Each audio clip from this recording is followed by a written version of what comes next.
to the Jacksonville Jaguars. Wow, there's chaos. There's absolute chaos.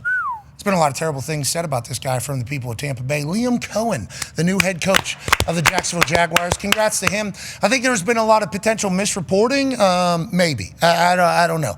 Reports say this, reports say this, reports say that. There's been chaos through this Liam Coen situation. It all started Sunday, January 12th. Jags owner says GM Balky would be fired if a new head coach wants him out. Remember, this is on a Zoom call. We saw it. It was awesome. Shad Khan, and Trent Baalke were sitting on a Zoom. They were the only two on the screen. He was asked, if a new coach wants a new GM, would you do it? He goes, absolutely, I'd get rid of this guy if that's what a coach wants. Baalke just has to sit there and take it. He's been there for a long, long time. Then on Wednesday, Coen interviews on Zoom. Then on Monday, January 20th, Coen interviews in person. Remember, Baker Mayfield is not getting people jobs. Oh, yeah.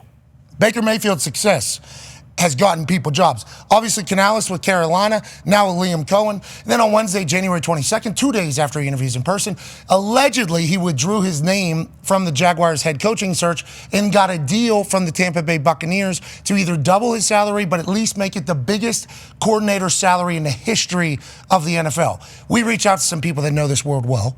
And we said, hey, when somebody removes their name from a head coaching search, why is it? Or it gets reported that a coach removes his name from a head coaching search, what does that mean? Well, it potentially means that the owner of the team he's currently on said, hey, here's a new deal. All you do is remove your name.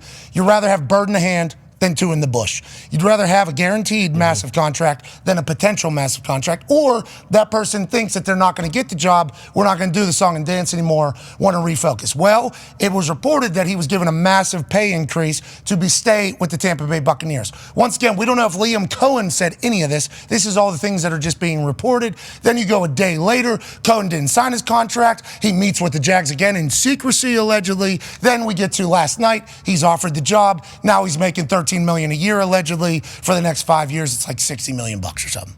Joining us now is a man who probably knows the ins and outs a little bit better. The Tampa Bay Buccaneers fans are saying this guy's a scumbag. This guy is a scumbag. But if you're a Jacksonville Jaguars fan, you got to be pumped that Trevor Lawrence is going to get an offensive guru to potentially get everything rolling over there. Ladies and gentlemen, senior NFL insider for ESPN, Adam Schefter. Yeah, Shefty. Shefty, we know you're very busy. We appreciate the hell out of you. It was reported, all these things about Liam Coen. He withdrew his name. He did this. He did that. His wife has come out and said that their kid was sick during all of this. So what's real? What do you think is real? What isn't at this moment, Schefter? Well, I think there's two different sides of this, okay?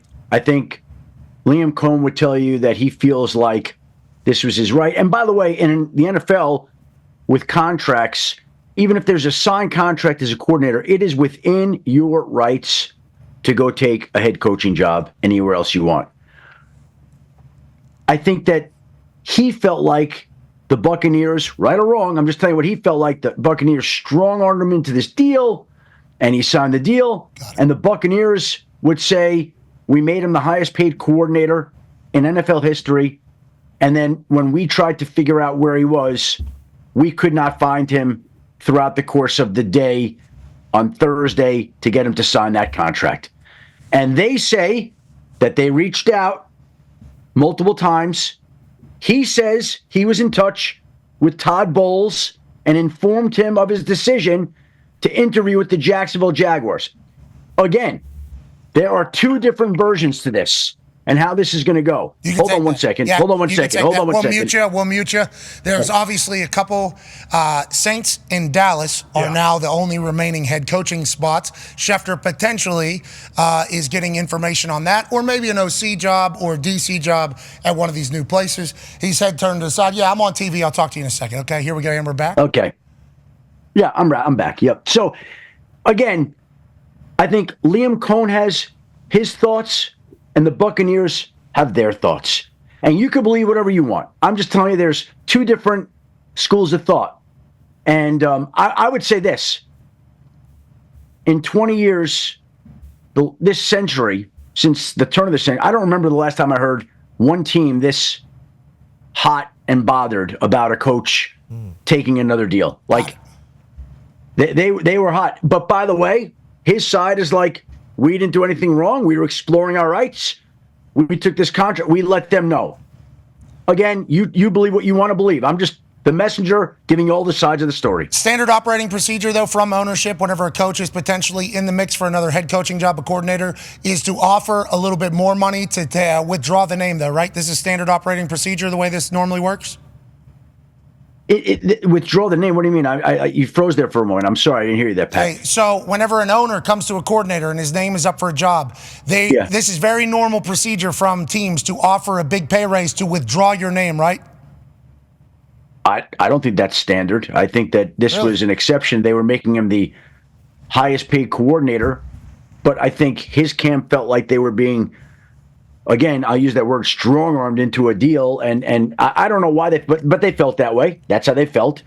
And the Buccaneers say, we should be so fortunate to be strong-armed into a deal that would make us the highest paid coordinator in the game. Like, again, everybody's got their side. So I'm trying to be fair to everybody here, and it's not easy because there's a lot of different versions of how this is going down. Yeah. So I can just tell you that, like I said, I don't remember the last time I heard a team that irate over a coaching decision. Okay, so Tampa's pissed. All right, we shall see how that ends up. Liam Coen now is the head coach for the Jacksonville Jaguars. AJ, chaos around this entire story. I don't know if you've been keeping up. I have, and so Schefter, when Schefter was like taken aback and said he's never seen a franchise respond like as pissed off as the Tampa Bay Bucks were. So, what exactly did Liam Coen do that they are so pissed off about? So I think it is, and I don't think he heard me ask this question. His internet was freezing. Did you see that? Yeah, it was. A lot of crap. A lot of in and out at his house right now. Yeah, he was getting throttled a little bit. Yeah. They don't want to see Schefter win. No. This is the most busy time. But I think once we saw Liam Coen reported that he pulled his name from the Jacksonville Jaguars, there's normally two different reasons why you do that.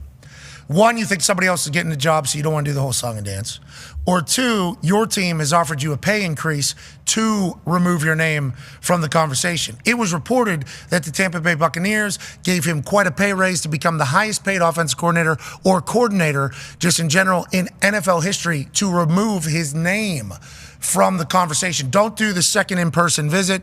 And then he is found in the Jacksonville Jaguars building doing the second in-person visit. So I think the Tampa Bay Buccaneers team thinks that was shady business out of Liam Coen. You lied to us. You lied to us.